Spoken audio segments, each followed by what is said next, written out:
Isang congressman pa lang yan. Kalat na kalat po sa social media. Grabe, no? Ipinangangako po ang hindi niya pera. Listen to me! Yung ayudang yan! Kung kaya kong dublihin, tutublihin ko! Yung ayudang yan! Kung kaya kong triplihin, triplihin ko! Talagang sisilawin ka sa kakarampot na pera. Sisilawin ka sa 5,000.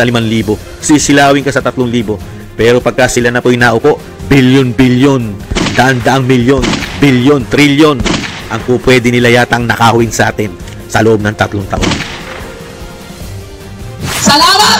At ang taga San Pascual may tinatanggap na ayuda galing sa ating pamahalaan. Tama! Ganyan po bang serbisyo na gusto natin, mga kababayan? Pagka dyan sa Batangas ay nanalo pa po yan si Luistro, talaga pong napakagagago na yata natin at napakatatangat, napakabobobo na nating mga Pilipino. Mga kababayan ko sa Batangas, at naandyan rin po ang Pamilya Recto, isa pa po yan. Naku po, mga kababayan, nakita nyo po kung saan tayo dinadala ng ating Finance Secretary, sana si Ralph Recto, pati ating mga kagintuan. Ngayon, buong pamilya niya rin po ang kumakandidato dyan sa Batangas, ang Pamilya Recto. At si Jiggy lagi nagde-text din sa akin. Sasabihin sa akin, Secretary, baka pwede natin dagdagan ng pondo din. Ha? Isip-isip, maganda po ba ang ginagawa ng Pamilya Recto, Pamilya Luistro? Ano po klase? Anong klase silang politiko? At anong klase po sila? Sila po ba ay matitino? Hindi po ba sila magnanakaw? Hindi po ba sila korap? Para po tayo ay masilaw na naman muli sa pera na hindi naman kanila. President Sara Duterte. Diyan po sila nakatutok. Sa mga kaalyado, hindi po nila tututukan yan. Kahit magtago yan. Di po ba, mga kababayan? Hindi po nakatutok dyan ang pamahalaan sa kanila yatang mga kaalyado. Kung yung isang congressman nga na meron ng conviction ng child abuse, nananatili pang malaya at nakakapakampanya pa, tumatakbo senador. Ganyan po sila. Ganyan po sila yata dahil kampi-kampi po sila yata. Mga kababayan, nakakalungkot lang, no? Isang congressman pa lang yan. Kalat na kalat po sa social media. Grabe, no? Ipinangangako po ang hindi niya pera. Nangangako po siya na dodoblehin at titriplihin pa ang matatanggap ng mga kanyang nasasakupan sa San Pascual, Batangas. Grabe, no? Congressman Luistro, hiyang-hiya naman kami sa inyo. Pera ng taxpayer yan. Grabe kayo. Lahat ba kami nabibigyan yan? Di ba hindi? Taxpayer kami, pero kami wala. Nganga. Nganga. Grabe, no? Ganyan po bang serbisyo na gusto natin, mga kababayan? Ganitong klaseng mga mambabatas? Pagka yan po inaupo muli, mas grabe po at lalala pa ang pera na hahawakan po nila sa ating bansa. Grabe. Kasi kontrolado po ng ilang tao lang sa institusyon po ng Kongreso. Ayon na rin mismo yan sa Vice President. At natuklasan po natin ang kanilang mga anomalya. Lalo-lalo ang 2025 national budget na 241 billion ang naisingit nila doon sa mga blanco. Dahil kailangan nila yata talaga ng pera dahil dito sa nakikita natin. Saan ba sila kukuha ng ganyan na pinamumudmud nilang pera kung wala silang mga extra priority na pera natin, taxpayer? Di mo ba? Gumising naman po tayo, mga kababayan. Nakakaawa po ang ating bansa. Pagka ganitong klaseng mga politiko na sila lang po nagsisiyaman, yung pera po natin halos napupunta po sa kanilang mahigit yata kalahati ng ating budget. Hindi kaya? Grabe, no? Ang kakapal po ng apog, ang kakapal ng mga pagmumuka. Sanay na sanay po talaga sa kawalang hiyaan yata sila. Sa sobrang kapal na, mas makapal na po yata sa balat ng buhaya ang mga politiko po ngayon sa 19th Congress. Lalong-lalo po yata yung pumirma sa impeachment ng Vice President. Dahil sila po yata yung nagkamal ng napakaraming pera, mga kababayan. Nakakalungkot lang po. Pera mo, pera ng taxpayer ng buong bansa yan, ha? Buong bansa kasama ang OFW. Buong mundo may OFW, may contribute ng tax. Tapos makikita mo lang isang congressman sa Batangas. Akala mong pera niya ang ipinagmamalaki niya. Ipinangako na sa kanyang mga nasasakupan. Ibang klase, no? Ganyan po. Kaya po pala pagkakakampi-kampi pala. Pagka pala kampi-kampi sa politika, doon lang halos napupunta ang ating tax sa ilang politiko. Hindi po napapamudmod ang ating tax sa buong bansa, sa buong Pilipinas. Kung sino lang po ang kaalyado nila, doon lang po sasalok at babaha pala ng pera. Ganyan po pala ang pagpapatakbo po, lalong-lalo po nung pumasok po ang binagoong Pilipinas. Sa bagay, napakarami naman natin nakita at natuklasan.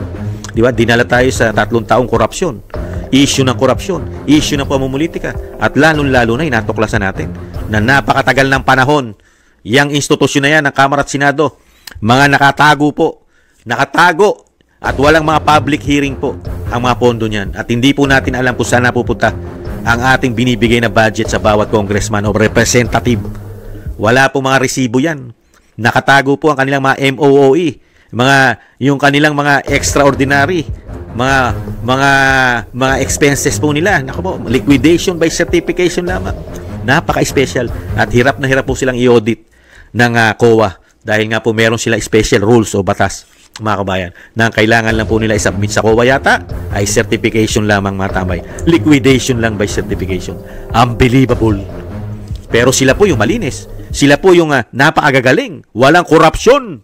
Itong mga congressman, representative, wala po. Ang vice president lang po talaga meron. Ang pangulo ng bansa, wala. Ang mga senador, wala. Ang mga congressman, wala. Lumalya, walang korupsyon. Sila ay malilinis. Nakita naman po natin kung paano sila magpamudmud ng pera. Mangako. Samantalang ang vice president, ipit na ipit ang kanyang pondo. Kung sila ang masusunod, isisiro pa nila. Ganun po sila kawawalang hiya yata. Sobrang kawawalang hiya. Sobra yatang kawawalang hiya at kagaganid at kagigreedy. Mga tamay. Ang tanong ni Kamanong, marunong pa kaya itong matakot? Nakukonsensya pa kaya ito? May takot pa kaya ito sa Diyos? Itong mga politiko natin ngayon? Nagtatanong lang si Kamanong, may takot pa kaya sa ginagawa nila sa atin? Yung trabaho nila? Dinaan lang po tayo sa ganyan. Puro pera, pamimigay.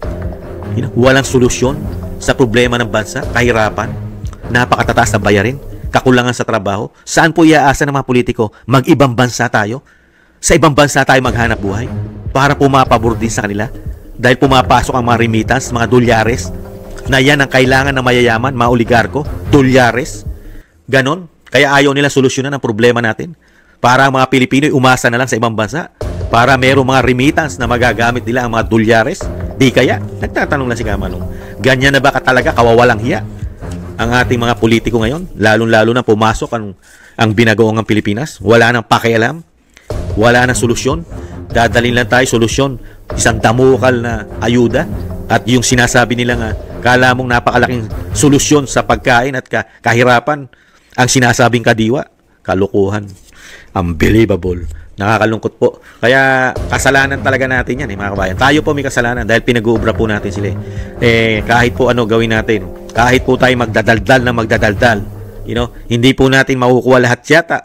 At hindi yata titino ang ating mga kababayan. Lalo-lalo po dyan sa Batangas. Pagka dyan sa Batangas ay nanalo pa po yan si Luistro, talaga pong napakagagago na yata natin at napakatatangat, napakabobobo na nating mga Pilipino. Pagka ganyang klaseng politiko po ay maipanalo pa at manalo na namang muli. Mga kababayan, nakita nyo po, napakakonsentidor pati sa batas. Pati sa batas ay number 1 po siya, sumusuwa yata. At talagang kinukup-kup at tinatago pa ang isang tao na may kasalanan sa batas. Ganun po katindi. At grabe po sila humawak ng pera. Kaya po hindi nga po talaga asenso ating bansa pag may mga kaklase po ng mga Pilipino na bulag, tanga, bobo at gago pagdating sa mga politiko na katulad po nito. Harapan. Talagang sisilawin ka sa kakarampot na pera. Sisilawin ka sa 5,000. Sisilawin ka sa 3,000. Pero pagka sila na po'y naupo, bilyon-bilyon, daan-daang milyon, bilyon, trilyon, ang pupwede nila yatang nakawin sa atin sa loob ng 3 taon. Ganun po kawawalang hiya yata sila, mga kabayan. Unbelievable. Ay nako, patawarin. Patawarin po sila, mga kabayan. At patawarin din po tayo mga Pilipino dahil po tayo ay nagiging bobo, tanga at gago pagdating ng halalan. Kayang-kaya pong bilhin. At nakita po natin, napakarami po pa rin na mga kababayan natin na ipinagbibili po sa kakarampot na pera, mga kababayan, ang dignidad. At nananalo Ibig sabihin, tayo pa rin na nagpapanalo sa kanila. Dahil nga po nasasapalan ng kakarampot na pera, pero hindi nila iniisip yung mga kababayan natin na nasisilaw sa kakarampot na pera. Hindi man lang sila nag-isip na yung nanakawin sa atin ng mga yan ay higit at sobra-sobra.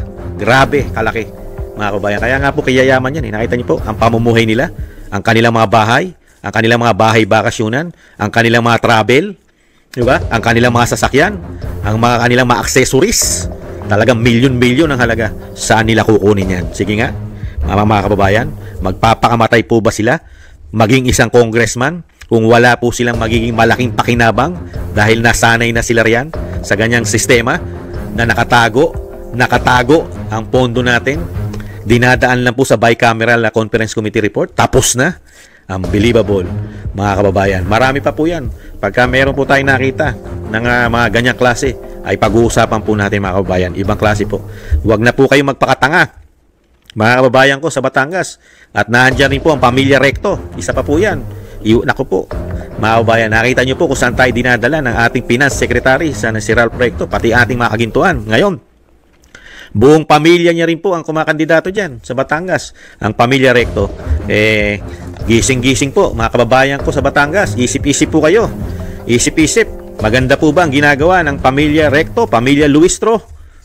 O Luistre o Luistro, ano po klase? Anong klase silang politiko? At anong klase po sila? Sila po ba ay matitino? Hindi po ba sila magnanakaw? Hindi po ba sila korap? Para po tayo ay masilaw na naman muli sa pera na hindi naman kanila. Pera pa rin natin yan.